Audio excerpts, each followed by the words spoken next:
السلام عليكم ورحمة الله وبركاته. أعوذ بالله من الشيطان الرجيم. بسم الله الرحمن الرحيم. الحمد لله رب العالمين والعاقبة للمتقين والصلاة والسلام على سيدنا محمد وآله وصحبه أجمعين. പ്രിയപ്പെട്ട KSR class റൂമിലെ ശ്രോതാക്കളെ, പ്രവർത്തകരെ, സഹോദരങ്ങളെ, വളരെ ദുഃഖകരമായ ഒരു അവസ്ഥയിലാണ് നാം ഒക്കെയുള്ളത്. മഹാനായ കോയക്കുട്ടി ഉസ്താദ് നമ്മോട് യാത്ര പറഞ്ഞിരിക്കുകയാണ്. ഒരു പണ്ഡിതന്റെ മരണം മറ്റുള്ളവരുടെ മരണം പോലെയല്ല.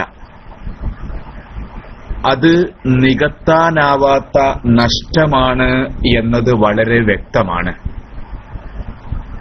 അല്ലാഹു അവന്റെ വിശുദ്ധ ഖുർആനിൽ പറഞ്ഞു, അവലം യറൽ അർള അവലം യറൗ അന്നാ നഅ്തിൽ അർള നൻകുസുഹാ മിൻ അത്റാഫിഹാ. അവര് മനസ്സിലാക്കുന്നില്ലേ ഭൂമിയുടെ ഭാഗങ്ങൾ നമ്മൾ ചുരുക്കിക്കളയും എന്ന് ഖുർആൻ പറഞ്ഞതാണ്. എങ്ങനെയാണ് ഭൂമിയുടെ ഭാഗം ചുരുക്കുക? ഭൂമി ചുരുക്കുക എന്നതുകൊണ്ട് ഉദ്ദേശിക്കുന്നത്, മഹാനായ അത്താ റളിയല്ലാഹു അൻഹു പറയുന്നു, നുക്സാനുഹ മൗത്തുൽ ഉലമായി വ ദഹാബുൽ ഫുഖഹാഇ. ഭൂമി ചുരുങ്ങുക എന്നതുകൊണ്ട് ഉദ്ദേശിക്കുന്നത് പണ്ഡിതന്മാര് മരിക്കുക, കർമ്മശാസ്ത്ര പണ്ഡിതന്മാർ നടന്നു നീങ്ങുക. ഇതാണ് ഭൂമി ചുരുക്കൽ കൊണ്ട് ഉദ്ദേശിക്കുന്നത് എന്ന് അത്താ റളിയല്ലാഹു അൻഹു പറയുകയാണ്. ഇവിടെ രണ്ട് വിഷയം പ്രത്യേകം എടുത്തു പറഞ്ഞു. ഒന്ന്, പണ്ഡിതന്മാര് മരിക്കുക എന്ന്. രണ്ട്, ഫുഖഹാക്കൾ നടന്നു നീങ്ങുക എന്നതും. ഈ രണ്ട് വിഷയങ്ങളും നമ്മൾ വളരെ ആഴത്തിൽ ചിന്തിക്കേണ്ടതാണ്. മഹാനായ കോയക്കുട്ടി ഉസ്താദിനെ പോലെയുള്ള ഒരു ആലിമും ചെറുശ്ശേരി ഉസ്താദിനെ പോലെയുള്ള ഒരു ഫക്കീഹും നമ്മിൽ നിന്ന് വളരെ അടുത്ത കാലങ്ങളായിട്ട് പോയിരിക്കുകയാണ്. ഇനി നമുക്ക് ഇതിന് പകരം വെക്കാൻ ആരാ ഉള്ളത്? ആരുമില്ല. ഇബ്നു മസ്ഊദ് റളിയല്ലാഹു അൻഹു പറയുന്നു, മൗത്തുൽ ആലിമി സുൽമത്തും ഫിൽ ഇസ്ലാം. ഇസ്ലാമിന് വരുന്ന കടുത്ത വിള്ളലാണ് ഒരു പണ്ഡിതന്റെ മരണം. ലാ യസുദ്ദുഹാ ശൈഉൻ മഖ്തലഫൽ ലൈലു വന്നഹാറു.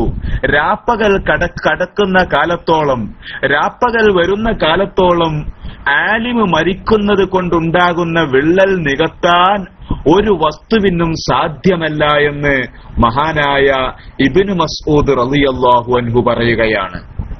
വളരെ വ്യക്തമാണല്ലോ. നമ്മിൽ നിന്ന് വിട പറഞ്ഞവരാരാ? മഹാനായ കോയക്കുട്ടി ഉസ്താദിനെ സംബന്ധിച്ച് പറയുമ്പോൾ,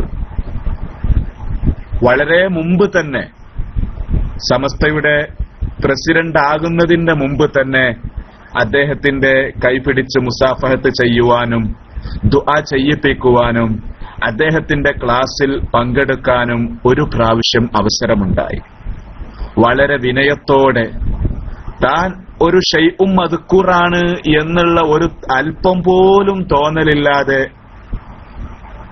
വളരെ എളിമയോടുകൂടെ നടക്കുന്ന ഒരു, എന്താ പറയാ, ഇബാദുർ റഹ്മാനി യംശൂന അലൽ അർളി ഹൗന, പാവമായി നടക്കുന്ന അള്ളാഹുവിന്റെ അടിമകൾ എന്ന് പറഞ്ഞ ആ ആയത്തിന്റെ ലൈവായ ഉദാഹരണമാണ് മഹാനായ കോയക്കുട്ടി ഉസ്താദ്.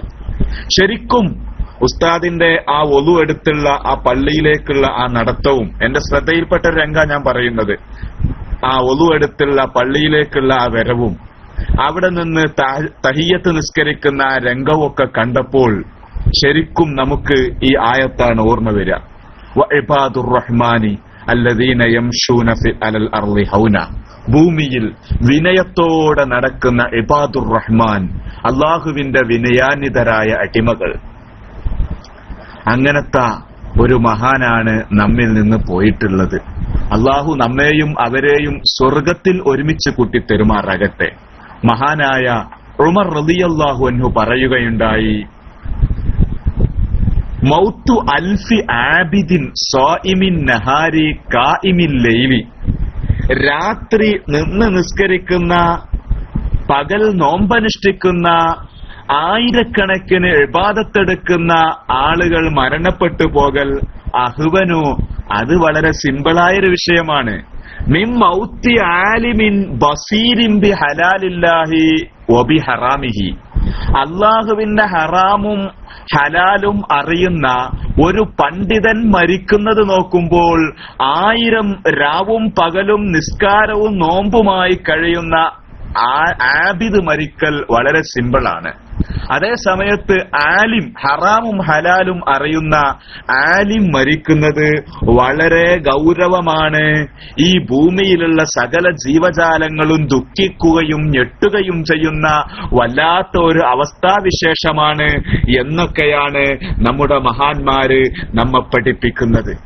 അതുകൊണ്ടാണല്ലോ പൊതുജനങ്ങൾക്ക് ഉപകാരമുള്ള, പൊതുജനങ്ങൾ ഹലാലും ഹറാമും പഠിക്കുന്ന, പൊതുജനങ്ങൾ വ്യാപകമായി പൊതുജനങ്ങൾക്ക് ഉപകരിക്കുന്ന ഒരു ആലിമിന് എന്തെങ്കിലും പറ്റിയാൽ, ആ ആലിമ് ജയിലിലായി പോയാൽ, ഭരണകൂടങ്ങളിൽ നിന്ന് ആ ആലിമിന് എന്തെങ്കിലും പ്രയാസങ്ങൾ വരികയാണെങ്കിൽ 5 വക്തിലും നാസിലത്തിന്റെ കുനൂത്ത് ഓതണമെന്ന് പരിശുദ്ധ ശരീഅത്ത് നമ്മളെ പ്രത്യേകം പഠിപ്പിക്കുന്നത് അതുകൊണ്ടാണ്.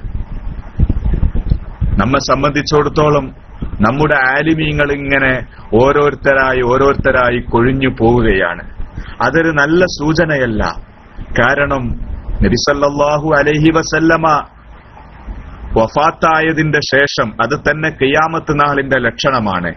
എങ്കിൽ പോലും ആ റസൂൽ സല്ലല്ലാഹു അലൈഹി വസല്ലമയുടെ വഫാത്തിന്റെ ശേഷം ഇവിടെ ദീന് നിലനിർത്തുന്നത് പണ്ഡിതന്മാരാണ്. ഈ പണ്ഡിതന്മാരുള്ള കാലത്തോളം ഇവിടെ അദാബ് ഇറങ്ങൂല. വമാ കാനല്ലാഹു മുഅദ്ദിബഹും വ അൻത ഫീഹിം. നബിയെ, നിങ്ങൾ അവരിൽ ഉണ്ടാകുന്ന കാലത്തോളം അവരെ ശിക്ഷിക്കൂല എന്ന് അള്ളാഹു പറഞ്ഞ ആ ആയത്ത് വിശദീകരിച്ചുകൊണ്ട് മുഫസ്സിരീങ്ങൾ രേഖപ്പെടുത്തുകയാണ്. സ്വാലിഹീങ്ങൾ ഉണ്ടാകുമ്പോൾ, വിനയാനിതരായ ഇബാദുർ റഹ്മാൻ സമൂഹത്തിലുണ്ടാകുമ്പോൾ ആ സമൂഹത്തിന് അല്ലാഹു തആല ശിക്ഷിക്കൂല, ആ സമൂഹത്തിന് അല്ലാഹു റഹ്മത്ത് ചെയ്യും എന്നൊക്കെ മുഫസ്സിരീങ്ങൾ രേഖപ്പെടുത്തിയതാണ്. മഹാനായ കോയക്കുട്ടി ഉസ്താദ് വളരെ വിനയാനിതനാണ്, ആഴത്തിലേറിയ ഇൽമാണ്. അവിടുത്തെ അവസാനത്തെ രംഗങ്ങളൊക്കെ അറിഞ്ഞപ്പോൾ വല്ലാതെ കൊതിച്ചു പോവുകയാണ്. പടച്ചോനെ, ഈ രൂപത്തിലുള്ള ആക്കിബത്ത് നമുക്കും വേണമെന്ന്. അല്ലാഹു തആല നമുക്ക് നൽകുമാറാകട്ടെ. അവിടുന്ന് ആ സാധാരണ ചൊല്ലി വരാറുള്ള ഔറാദുകളൊക്കെ നല്ല വൃത്തിയിൽ ചെല്ലാൻ പറ്റാത്തത് മറ്റുള്ളവരോട് ചെല്ലാൻ പറഞ്ഞ് പരിശുദ്ധമായ യാസീൻ ഓതി, യാസീൻ സലാമുൻ ഖൗലം മിർ റബ്ബിർ റഹീം എന്ന ആ ഭാഗത്തെത്തിയപ്പോൾ ലാ ഇലാഹ ഇല്ലല്ലാഹ് എന്ന് അത്യുച്ചത്തിൽ 3 പ്രാവശ്യം പറഞ്ഞ് നല്ല സന്തോഷത്തോടു കൂടെ അള്ളാഹുവിന്റെ വിളിക്ക് ഉത്തരം കൊടുക്കുകയാണ് ബഹുമാനപ്പെട്ട ഉസ്താദ് ചെയ്തിരിക്കുന്നത്. ഉസ്താദിനെ സംബന്ധിച്ചിടത്തോളം 90കളിൽ ഉസ്താദ് ഒരുങ്ങിയിരിക്കുകയാണ്. നോക്ക് നിങ്ങൾ, ഖബറ് കളച്ചിടുക എന്ന് പറയുമ്പോൾ നമ്മളൊക്കെ സാധാരണഗതിയിൽ എന്താ ചെയ്യാറുള്ളത്? നമ്മൾ ആദ്യം ഗൾഫ് പോകുന്നതിന്റെ മുമ്പ് വീടിന് തറയിടും. വീടിന് തറയിട്ടിട്ട് പിന്നെ ഗൾഫിൽ പോകും. പിന്നെ അടുത്ത വരവില് മരങ്ങളും കട്ടിലകളും ജനലുകളും എല്ലാം റെഡിയാക്കും. പിന്നെ ഒരു ലോഡ് കല്ലുമിറക്കും. എന്നിട്ട് പിന്നെ നമ്മൾ അടുത്ത പോക്ക് പോകുമ്പോഴേക്കും കട്ടില വെച്ച് നമ്മൾ മറ്റുള്ളവരെ എല്ലാം ഏൽപ്പിച്ചുകൊണ്ട് പോവുകയാണ്. ഈ ഐഹിക ലോകത്ത് നമ്മൾ ജീവിക്കുമ്പോൾ ഇവിടുത്തെ ഒരു വീട്, ആ വീടിന് വേണ്ടി എത്രയോ കാലങ്ങളായി നമ്മൾ പ്രയാസപ്പെടുകയാണ്. നമ്മുടെ മനസ്സിൽ നമ്മൾ എപ്പോഴും കൊണ്ടു നടക്കുന്ന സ്വപ്നമാണ് ഒരു നല്ല വീട്. അത് നമ്മളെപ്പോലെയുള്ള ആളുകൾ ചെയ്യുമ്പോൾ മഹാനായ കോയക്കുട്ടി ഉസ്താദ് 90കളുടെ ആദ്യ ദിശയിൽ തന്നെ അദ്ദേഹത്തിന് പരലോകത്തേക്കുള്ള വീട് തയ്യാറാക്കി വെച്ചിരിക്കുകയാണ്. ആ വീട്ടിലേക്കുള്ള യാത്ര അന്ന് തന്നെ കരുതിയിരിക്കുകയാണ്. പിന്നീട് അവിടുന്ന് ഇങ്ങോട്ട് ഇതാ 2016 വരെ ആ യാത്ര പോകുമ്പോഴേക്കുള്ള ലഗേജുകൾ, യാത്ര വളരെ ദുർഘടമായ യാത്രയാണ്. അൽ ഖബ്റു അവ്വലു മൻസിലിൻ മിൻ മനാസിലിൽ ആഖിറ, ആഖിറത്തിലേക്ക് പോകുന്ന ആദ്യത്തെ സ്റ്റോപ്പാണ് ഖബർ എന്ന് നബി സല്ലല്ലാഹു അലൈഹി വസല്ലമ പറഞ്ഞതാണ്. ഖബറിൽ രക്ഷപ്പെട്ടാൽ അവിടുന്ന് അങ്ങോട്ടുള്ള എല്ലാ ദുർഘടമായ വഴികളും മലകളും രക്ഷപ്പെടാൻ കഴിയുമെന്ന് നബി സല്ലല്ലാഹു അലൈഹി വസല്ലമ പഠിപ്പിച്ചതാണ്. ബഹുമാനപ്പെട്ട ഉസ്താദ് 90കളിൽ തന്നെ പ്രസ്തുത വീട് റെഡിയാക്കി വെച്ചിരിക്കുകയാണ്. പിന്നീട് അങ്ങോട്ട് ആ വീട്ടിലേക്ക് പോകാനുള്ള യാത്രയുടെ തുടക്കമായി ലഗേജുകൾ ഒരുക്കുകയാണ്. യാത്രയുടെ കാര്യങ്ങളുമായി ജോലിയിലാവുകയാണ്. അല്ലാഹു തആലയുടെ വിളി വന്നത്, യാത്ര പാസ്സായത് ഈ കഴിഞ്ഞ ദിവസമാണ്. അതുകൊണ്ട് തന്നെ എല്ലാ കാര്യങ്ങളും റെഡിയാക്കി പരിശുദ്ധമായ ദിക്ർ ചൊല്ലി മഹാനവറുകൾ നമ്മിൽ നിന്ന് നടന്നു നീങ്ങിയിരിക്കുകയാണ്. നബി സല്ലല്ലാഹു അലൈഹി വസല്ലമ പറയുകയാണ്, മൻ കാന ആഖിറു കലാമിഹി ഖൗല ലാ ഇലാഹ ഇല്ലല്ലാഹ് ദഖലൽ ജന്ന. അവസാനത്തെ വാക്കാണ് ഒരാളുടേത് ലാ ഇലാഹ ഇല്ലല്ലാഹ് എന്നായാൽ ദഖലൽ ജന്ന, അവർ സ്വർഗത്തിൽ പ്രവേശിച്ചു എന്ന മാളിയുടെ വാക്ക്, പാസ്റ്റിന്റെ വേർഡാണ് മഹാനായ റസൂലുള്ളാഹി സല്ലല്ലാഹു അലൈഹി വസല്ലം ഉപയോഗിച്ചത്. എല്ലാ മുഅ്മിനീങ്ങളും സ്വർഗത്തിൽ കടക്കും. പക്ഷേ ചില ആളുകൾ അവരുടെ പാപത്തിനുള്ള ശിക്ഷ, ആ ശിക്ഷ വാങ്ങിയിട്ടേ കടക്കുകയുള്ളൂ.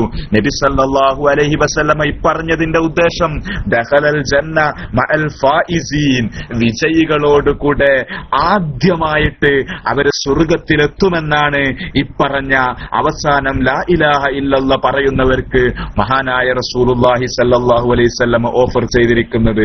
ബഹുമാനപ്പെട്ട കോയക്കുട്ടി ഉസ്താദിന് ആ മഹത്തായ പ്രതിഫലം അല്ലാഹു കൊടുക്കട്ടെ എന്ന് നമുക്ക് ദുആ ചെയ്യാം. അല്ലാഹു തആല അവന്റെ പണ്ഡിതന്മാര്, ഉഖ്റവിയായ ആലിമീങ്ങള്, അവരുടെ ത്യാഗം അല്ലാഹു തആല വെറുതെയാക്കൂല. മഹാനായ സമസ്തയുടെ പ്രസിഡന്റ് എന്ന നിലക്ക് കേരളത്തിലെ പരമോന്നത സ്ഥാനം, അതിലപ്പുറം ഒരു സ്ഥാനം ഒരു മുസ്ലിം പണ്ഡിതന് ഇന്ന് കേരളത്തിൽ ലഭിക്കുന്നില്ല. അങ്ങനത്തെ സമസ്തയുടെ പ്രസിഡന്റാകുക എന്നുള്ള ഏറ്റവും വലിയ സ്ഥാനത്ത് വിരാജിക്കുമ്പോൾ മഹാനായ കോയക്കുട്ടി ഉസ്താദിന് അത് എങ്ങനെയും ജീവിക്കാം. നമ്മിൽ പലരും അങ്ങനെയല്ലേ? സ്ഥാനമാനങ്ങൾ കൂടുമ്പോൾ നമ്മളും നമ്മളുടെ കുടുംബവും ആ സ്ഥാനമാനങ്ങൾ പരമാവധി എൻജോയ് ചെയ്യും, ആ സ്ഥാനമാനങ്ങൾ പരമാവധി ഉപയോഗിക്കും. അതേ സമയത്ത് ഏറ്റവും വലിയൊരു സ്ഥാനത്ത് വിരാജിക്കപ്പെട്ട ഒരു മഹാപണ്ഡിതൻ ലാളിത്യത്തിന്റെയും വിനയത്തിന്റെയും പ്രതീകമായിട്ട് വളരെ പാവമായി നടന്നു എന്ന് പറയുമ്പോൾ അക്ഷരാർത്ഥത്തിൽ ഒരു സാഹിദാണ് മഹാനായ ഉസ്താദ്. സാഹിദ് എന്ന് പറയുമ്പോൾ ദുനിയാവുമായിട്ട് യാതൊരു ബന്ധവുമില്ല. വസ്ഹദ് വദാ ഫഖ്ദുൻ അലാഖത ഖൽബിക ബിൽ മാലി ലാ ഫഖ്ദുൻ ലഹു തഖു അഖലാ. ഈ ദുനിയാവിനോടും ദുനിയാവിലുള്ള സ്ഥാനമാനങ്ങളോടും ദുനിയാവിലുള്ള സമ്പത്തിനോടും യാതൊരു ബന്ധവുമില്ലാതെ ജീവിക്കുക. ഒരുപാട് സ്ഥാനങ്ങൾ തന്നെ തേടിയെത്തുന്നു, ഒരുപാട് മഹത്വങ്ങൾ തന്നെ തേടിയെത്തുന്നു. അതുപോലെ തന്നെ പരിപാടി കഴിഞ്ഞു വരുമ്പോൾ അദ്ദേഹത്തിന് സംഘാടകർ ഹദിയ കൊടുക്കുമ്പോ അവിടുന്ന് ചോദിക്കും, ഇത് നിങ്ങൾ പൊരുത്തപ്പെട്ട് തരുന്നതല്ലേ? എന്തൊരു വിനയത്തോടു കൂടെയുള്ള ജീവിതമാണ് അവരൊക്കെ ജീവിച്ചു പോയത്. പ്രിയപ്പെട്ട സഹോദരങ്ങളെ, അത് നമുക്ക് പഠിക്കാനുണ്ട്. നമ്മൾ ഇപ്പോൾ അവരെ അനുസ്മരണം നടത്തുമ്പോൾ തന്നെ ഈ വിഷയങ്ങൾ നമ്മൾ പഠിക്കണം. നമ്മുടെ ജീവിതത്തിനൊരു പാഠമാണിത്. ഈ ദുനിയാവിൽ അല്ലാഹു തആല ഒരുപാട് വസ്തുക്കൾ തന്നിട്ടുണ്ട്. ഇത് പറഞ്ഞില്ലേ, ദുനിയ എന്ന് പറഞ്ഞാൽ ശ്രദ്ധ തെറ്റിക്കുന്ന എല്ലാ സംഗതികളും ഇവിടെയുണ്ട്. സ്ഥാനമാനങ്ങൾ നമ്മളെ തേടിയെത്തും, സമ്പത്തുകൾ നമ്മെ തേടിയെത്തും, അതുപോലെ ജനങ്ങൾ നമ്മെ തേടിയെത്തും. ജനങ്ങൾ നമ്മളെ ബഹുമാനിക്കുമ്പോൾ നമ്മുടെ മനസ്സിൽ ഞാൻ ബഹുമാനിക്കപ്പെടുന്നുണ്ട് എന്ന് തോന്നിക്കഴിഞ്ഞാൽ പ്രിയ സഹോദരങ്ങളെ, അതോടുകൂടെ കഴിഞ്ഞു. അത്തരം റിയാകളിൽ നിന്നും നാട്യങ്ങളിൽ നിന്നും ജാടകളിൽ നിന്നും അല്ലാഹു തആല രക്ഷിക്കുന്നത് അവന്റെ അടിമകളെയാണ്. ഇന്ന ഇബാദി ലൈസ ലക അലൈഹിം സുൽത്താൻ. എന്റെ വിശ്രുതരായ അടിമകൾ, അവർക്ക് ഒന്നും പറ്റാൻ, ഒരു പോറലേൽപ്പിക്കാൻ നിന്നെക്കൊണ്ട് ആവൂല എന്ന് ഇബ്ലീസിനോട് അല്ലാഹു പറഞ്ഞതാണ്. പ്രിയപ്പെട്ട സഹോദരങ്ങളെ, വളരെ ശ്രദ്ധിക്കണം. ഈ മഹാനായ കോയക്കുട്ടി ഉസ്താദിനെ പോലെയുള്ള കേരളത്തിലെ പരമോന്നത സ്ഥാനത്ത് നിന്നൊരു വ്യക്തി ജീവിക്കുമ്പോൾ എത്രയൊരു വിനയമാണ്, എന്തൊരു താഴ്മയാണ്, എന്തൊരു എളിമയാണ്. അതേ സമയത്ത് മറ്റു ചിലർ ഇതുപോലെയുള്ള ഈ സ്ഥാനം എന്തായാലും കിട്ടൂല, ഇതുപോലെയുള്ള സ്ഥാനങ്ങളൊക്കെ വരുമ്പോൾ മാക്സിമം ഞാൻ സാധാരണക്കാരെ പോലെ നടന്നാ പോരാ, ഞാനിപ്പോ ആരാ, ഞാനിപ്പോ വലിയൊരു സ്ഥാനത്തല്ലേ, അതുകൊണ്ട് ആ സ്ഥാനത്തിനോട് യോജിച്ച രൂപത്തിൽ നടക്കണമെന്ന് ചിന്തിക്കുമ്പോൾ പ്രിയപ്പെട്ട സഹോദരങ്ങളെ, നല്ലത് ആവാം കേട്ടോ, പക്ഷേ എപ്പോഴും മനസ്സ് പാവമാവണം. നല്ല വസ്ത്രമിടുന്നത് തെറ്റല്ല, നല്ല വാഹനം ഉപയോഗിക്കുന്നത് തെറ്റല്ല, പക്ഷേ മനസ്സ് എപ്പോഴും പാവമാകണം. ഞാനൊന്നുമല്ല, ഞാൻ അള്ളാഹുവിന്റെ ഒരു പാവപ്പെട്ട അടിമയാണ്, എന്നേക്കാൾ നല്ലവരെത്രയോ അള്ളാഹുവിന്റെ ഈ ഭൂമിയിലുണ്ട് എന്ന ചിന്തയോടെയാണെങ്കിൽ അള്ളാഹുവിന്റെ അടുത്ത് രക്ഷപ്പെടാം.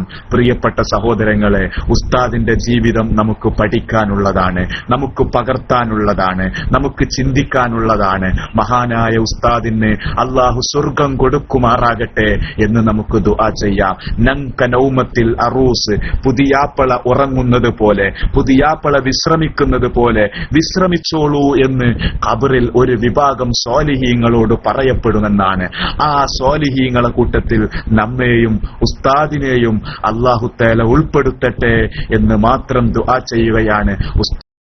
ഉസ്താദിന് വേണ്ടി ഇവിടെ ഓരോരുത്തരും ഖുർആൻ ഓതുകയാണ്, പലരും ഓതി ഹദിയ ചെയ്യുകയാണ്. ആ സമയത്ത് അനുസ്മരണ പ്രഭാഷണം നീട്ടുന്നില്ല. അല്ലാഹു നമുക്കെല്ലാവർക്കും ഉസ്താദിനെ സ്വർഗത്തിൽ വെച്ച് കാണാനുള്ള ഭാഗ്യം നൽകുമാറാകട്ടെ. വആഖിറു ദഅവാന അനിൽ ഹംദുലില്ലാഹി റബ്ബിൽ ആലമീൻ. അസ്സലാമു അലൈക്കും.